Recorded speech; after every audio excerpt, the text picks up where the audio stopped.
우리 국가가 운영된 체제는 지금 대통령 권한대행 체제고 한덕수 국무총리가 그걸 맡고 있잖아요. 그러면서 지금 6개 법안에 대해서 어제 또 거부권을 행사를 했어요.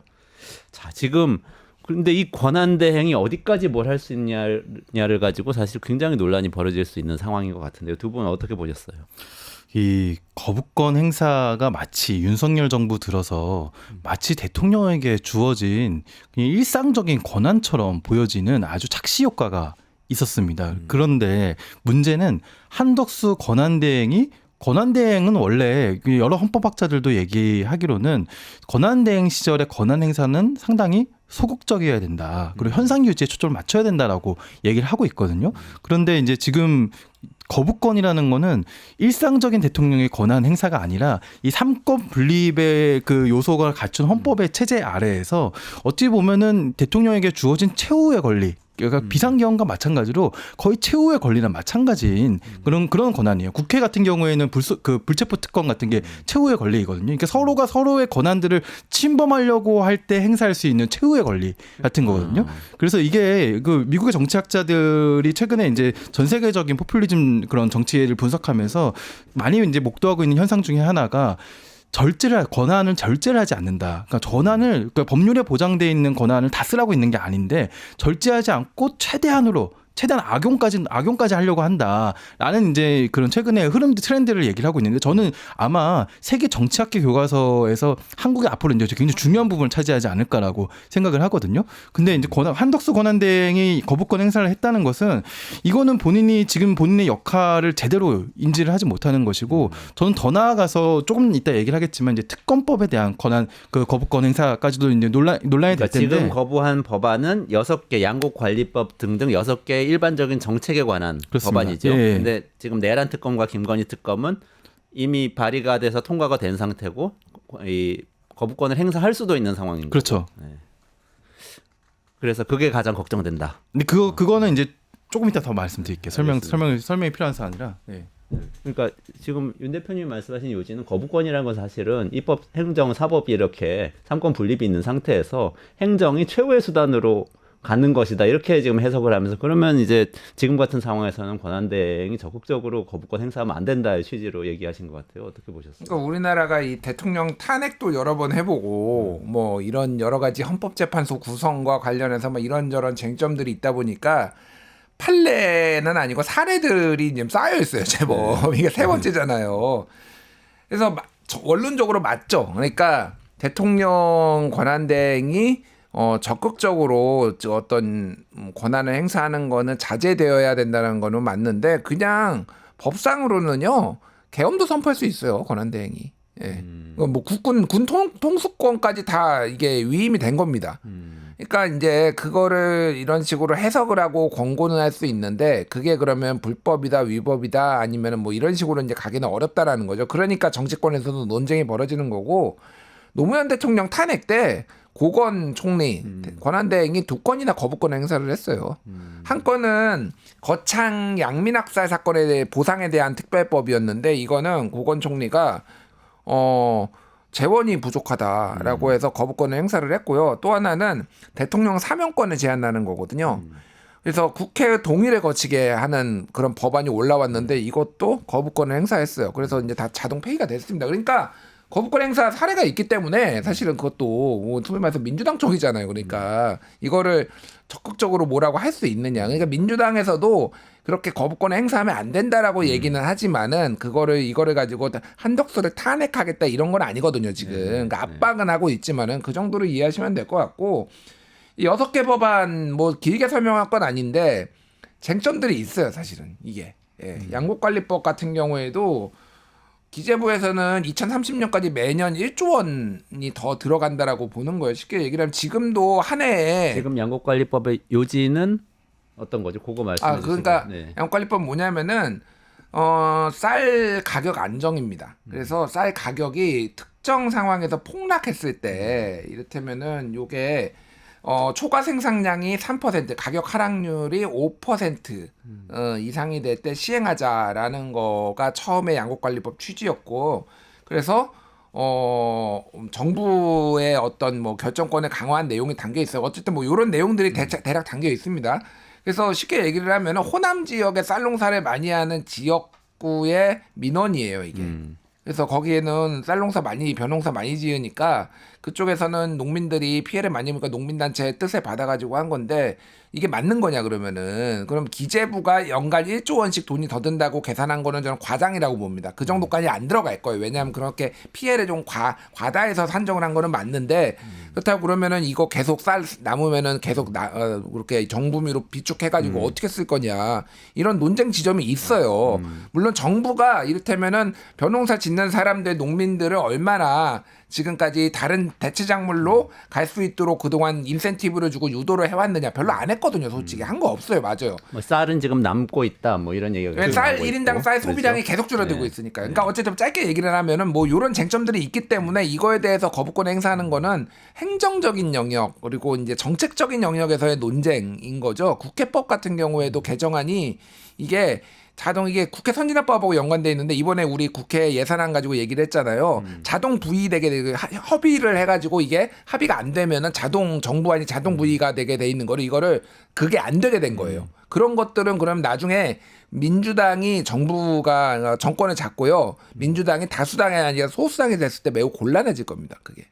예. 제가 좀 반박을 좀 해야겠어요. 네. 그렇게 이렇게 보기엔 좀 어려운 사안이고 이게 단순히 양곡관리법 하나로만 보면 안 되는 사안이거든요. 그러니까 지금 정부가 그 말씀하신 대로 맞는 얘기가 막 상당수 있는데, 그러니까 지금 정부가 타작물 전환과 쌀 재배 면적을 줄이기 위한 노력을 과연 얼마만큼 했느냐. 김준일 대표님 말씀이 맞아요. 정말 안 했거든요. 그러니까 예를 들면은 뭐 올해 원래 쌀 재배 면적 그 목표로 줄이겠다고 한 면적이 한 2만 9천 헥타르 정도 되는데 1만 헥타르도 못 줄였다 그래요. 그러니까 여태까지 그 농업에 있어서의 구조 전환 이런 것들을 거의 하지 못했고, 문제는 그 지금 국민의힘이나 정부의 전략은 아마 이거지 않을까. 그냥 그 쌀값 폭락이든 어떤 농작물에 어떤 피해를 입든 간에 그냥 알아서 구조조정해라.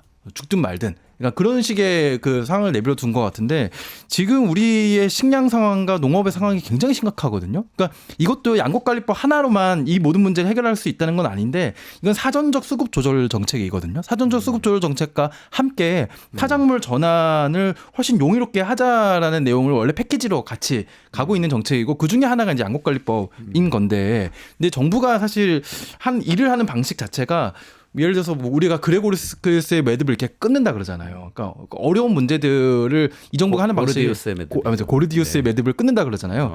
예, 그걸 갖다가 이 정부가 하는 일 방식 자체가 굉장히 어려운 문제예요. 마치 엄청난 매듭처럼 어려운 문제들인데 그냥 방치하거나 가끔씩 좋아 빠르게 가자 막 좆빠가 이러면서 그 매듭을 이렇게 끊는 게 아니라 갑자기 폭탄을 던져요. 그래서 난데없이 완전 박살 내버리는 방식으로 의대 정원 문제도 사실 그렇게 했었고, 그래서 농업 문제도 거의 방치하거나 지금 박살 내거나 둘 중에 하나로 가고 있는데, 양곡관리법은 사전적 수급 조절 정책이고 이걸로 인해서 뭐 얼마의 돈이 드느냐 농촌경제연구원이 추산한 게 있는데 좀 과대축이 됐다는 게 지금 많은 전문가들의 또 의견이거든요. 충분히 국회에서 논의를 할 수 있습니다. 근데 국민의힘이 논의를 하질 않아요, 정부 여당이. 그러니까 이거 저는 무조건 거부권 행사가 잘못됐다라고도 그 얘기하는 입장이 아니라, 이게 국회 안에서 사실 논의되고 타협해야 할 요소들인데 국민의힘 여태까지 정부 여당이 별로 타협하려는 그런 태도를 보이지 않았다. 그런 게 좀 우선적인 문제가 아닌가. 자, 그러면은 양곡관리법 자체는 굉장히 중요한 이슈잖아요. 근데 조금 미뤄뒀다가 나중에 좀 시간이 남은 토의를 하면 좋겠고요. 그 전에 굉장히 중요한 포인트가 있어요. 지금 윤 대표님 말씀하신 것 중에 국회에서 합의가 안 됐어요. 그러니까 국민의힘이 나빠서 합의가 안 됐든 어떤 이유로든 합의가 안 됐는데 그거 법안은 넘어왔어, 다수결로. 그럼 권한대행이 그 법안에 대해서 어떤 결정을 할 수 있냐 할 수 없냐 이 문제인 것 같거든요. 그거 어떻게 봐야 돼요? 그러니까 제가 아까 초반에 같은, 말씀드렸잖아요. 그러니까 고건 총리도 거부권 행사했다니까요. 근데 그러면은 내란 특검법하고 김건희 특검법도 같은 케이스잖아요, 사실. 국민의힘은 반대, 민주당은 찬성인데 국민의힘에서 몇 명 뭐 이탈하긴 했지만 어쨌든 통과가 됐어요.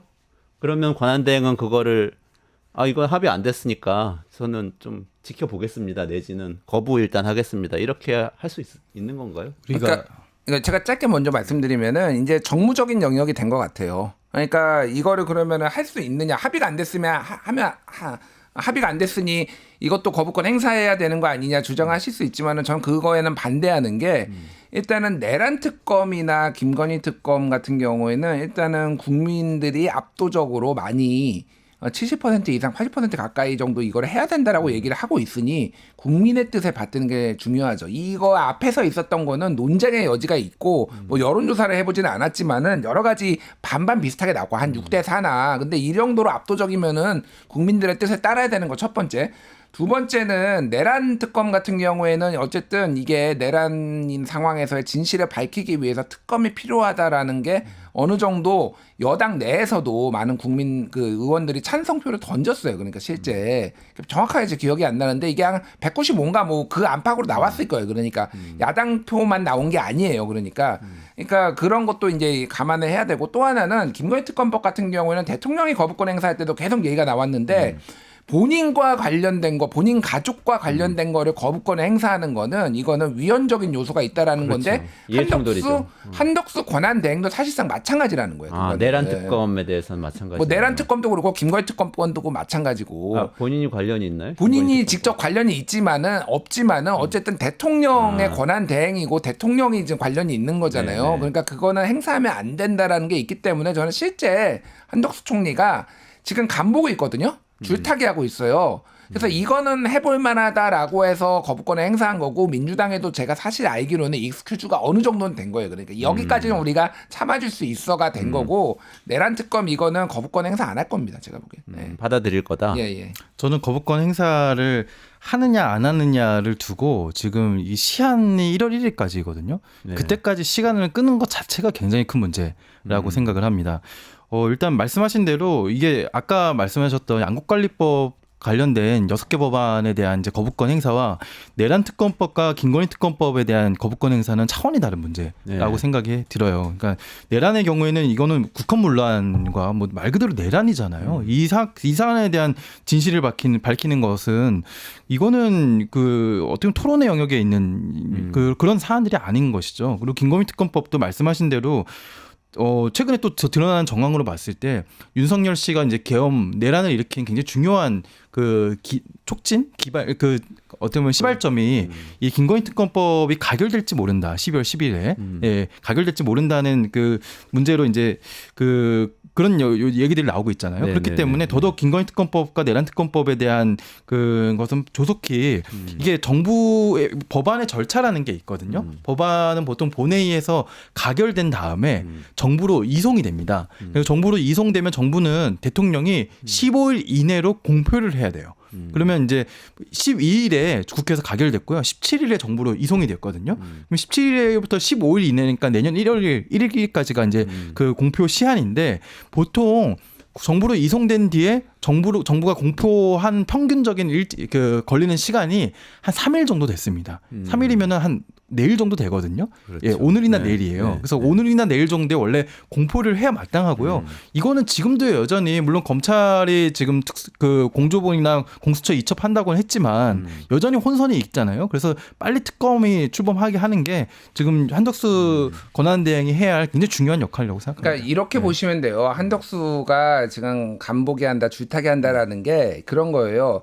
헌법재판관 임명에 관해서는 임명을 할 거예요. 그것도 있죠, 참. 예, 그거는 임명을 하고 거부권 행사한 거는 어쨌든 여당 쪽에 손을 들어주고 이거는 야당 쪽에 헌법재판관 임명은 야당 쪽에 손을 들어주고 이거 같은 경우에는 사실은 말씀하셨다시피 15일 이내니까 바로 정부에 이송된 날 바로 다음 날에 해두고 15일까지 기다려도 되는데 지금 한덕수의 입장은 신중하게 검토하겠다라는 거예요. 그 얘기인즉슨 이걸 안 할 수는 없어요. 하지만은 여당의 요구도 어느 정도 받아들여 주는 거예요. 제가 말하는 거는 뭐냐면은 안 할 수는 없지만은 여당의 요구는 뭐냐면은 최대한 지연 좀 해줘. 시간 좀 끌어줘. 이게 막 명시적으로 얘기하지 않지만은 명확하게 보이거든요. 그러니까 너희 둘의 얘기를 그럼 내가 다 들어줄게. 그래서 제가 말하는 거는 12월 31일까지 고민한다라는 거예요. 지금 한덕수 총리실의 그렇게 입장은. 기사가 나왔더라고요. 예, 그러니까 1월 1일 날은 휴일이니까 그러니까 그날 이제 공포를 할 거다 이렇게 보는 거예요. 그래서 시간 지연되는 거 맞는데 이게 그렇다고 거부권이 행사될 거라고 저는 보지 않습니다. 이게 저는 또 내란 특검법이랑 김건희 특검법 두 가지 사안이 있잖아요. 한석수 대행이 혹시라도 내란 특검법을 거부권 행사하기 굉장히 어려울 것이거든요. 왜냐하면 이 본인과도 관련된 사안이기 때문에. 그렇죠. 네. 근데 김건희 특검법은 오히려 여당에는 훨씬 더 민감한 문제들이거든요. 국민의힘에. 예, 국민의힘에게는 엄청 더 민감한 거예요. 왜냐면은 그 내란 특검법은 이제 지나간 권력을 대상으로 한 것이지만 국민의힘이 여당인지 아닌지 대해서 논란이 있어서 여당이라는 표현도 정확하게. 이제는 네, 국민의힘에게는 김건희 특검법에게는 그 명태균과 관련된 게이트가 다 포함되어 있기 때문에 지금 대권 주자로 거론되고 있는 주요 정치인들이 다 포함되어 있다는 거잖아요. 그렇기 때문에 아마 김건희 특검법을 더 안 되게 하려고 노력을 할 겁니다. 그래서 한덕수 권한대행이 혹시 이제 그런 식의 타협이 이루어지지 않도록 한덕수 권한대행이 좀 잘해야 되지 않을까 저는 그렇게 생각합니다. 예. 지금 일정으로 보면은 23일, 24일에 헌법재판관 그 인사청문회 열리는 걸로 돼 있죠. 그러면은 그 헌법재판관 추천은 청문회 끝나면 바로 보고서 채택해서 추천하는 거죠. 그렇죠. 근데 25일이 휴일이니까 아마 26일이나 뭐 27일이나 이렇게 일단 가겠네요. 뭐 어차피 지금 여당이 안 들어왔어요. 음. 네, 여당이 이 청문 절차를 위한 위원으로 지금 안 들어왔습니다. 그래서 이게 그냥 야당 단독으로 될 것 같은데 뭐가 됐든 뭐 되겠죠. 그래서 그 대통령 그러니까 권한대행이 선택하면 되는 건데 임명할 거라고 보고요. 일단은 이게 적극적 권한 행사를 하면 안 된다라고 권성동 원내대표가 처음에 얘기를 하면서 이 헌재 재판관 임명하지 말라고 그랬잖아요. 근데 한덕수 총리가 거부권을 행사함으로 인해서 사실 그 논리가 깨져버렸어요. 거부권 행사하는 것도 적극적 그러네요. 권한 행사잖아요. 네. 그러니까 헌법재판관 임명하는 것도 할 수 있게 된 거예요. 그러니까 논리적 귀결로 권성동의 주장은 헌법재판관을 임명하면 안 되고 거부권을 행사해야 되고. 근데 이게 자체가 모순이에요, 처음부터. 혁명 모순이네. 모순이었는데 네. 결국은 이게 깨진 거부권부터 행사를 했기 때문에 사실은 깨졌기 때문에 뭐 한덕수 총리가 그걸 모르지 않을 테고 네. 그냥 임명할 거예요. 예.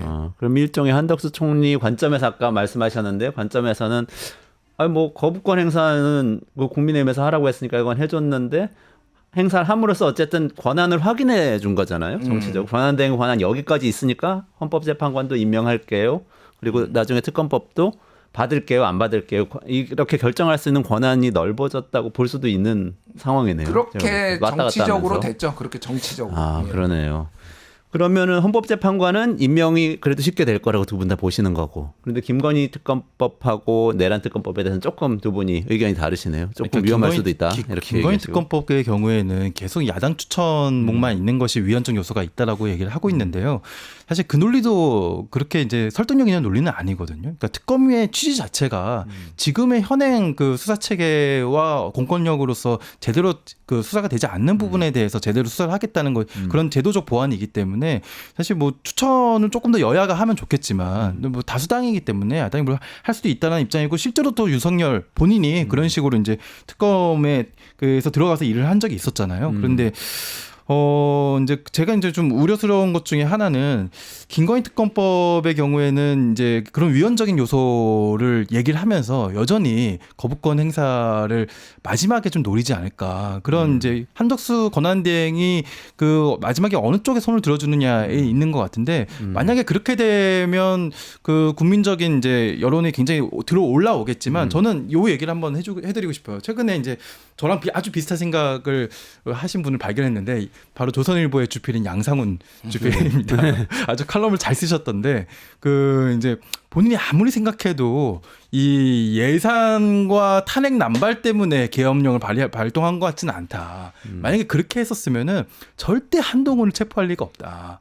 그렇죠. 그건 앞뒤가 안 그걸 맞아. 제일 앞장서서 반대했던 사람인데 그것 때문에 한동훈을 체포할 리가 없잖아요. 그럼에도 불구하고 왜 한동훈을 체포하려고 했느냐. 이건 아무리 봐도 12월 10일에 한동훈도 마음이 돌아섰다. 특히 단계 시판 논란 때문에 친한계 공격을 너무 세게 들어왔기 때문에 한동훈도 마음이 돌아서서 김건희 특검이 12월 10일에 가결될 가능성이 상당히 높아진다라는 보고를 받고 나서 했을 가능성이 높다 이렇게라고 얘기를 하고 있거든요. 저도 상당히 그렇게 그 가능성을 높게 보고 있고 어떻게 보면은 김건희 특검법이 가결되면 그 윤석열 입장에서는 가장 중요한 그런 이제 그 어떻게 보면 이렇게 그 뚝이 무너지는 거예요. 그래서 그런 부분을 굉장히 우려하지 않았을까. 그리고 어찌 보면은 그 계기를 마련해 준 게 이 단계 시판 논란이잖아요. 그리고 이 단계 시판 논란에 혁혁한 공을 세웠던 사람은 친윤 중에 친윤인 뭐 장해찬 전 최고위원인데 나비 효과 같은 건가요?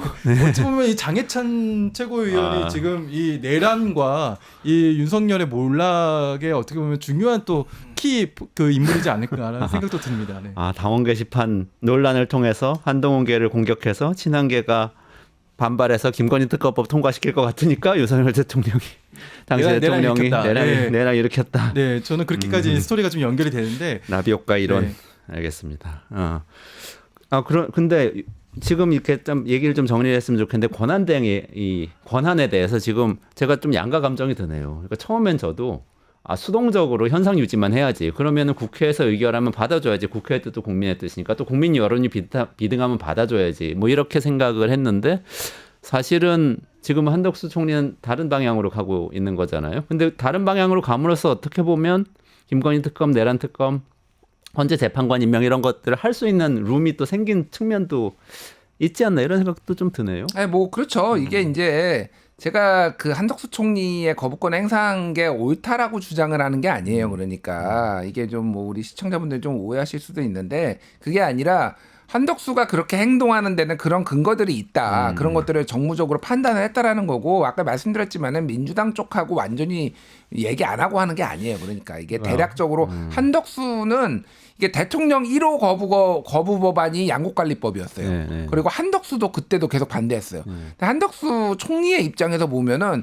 갑자기 그냥 자기의 소신을 저버리고 굴복하는 것처럼 보여버립니다. 이게 자기가 계속 그 주장 해왔잖아요. 이 양국관리법 정책적으로 옳지 않고 정부 재정에 부담을 주는 건데 지금 갑자기 윤석열 정권 몰락할 것 같으니까 내가 낼름 배 갈아탄다?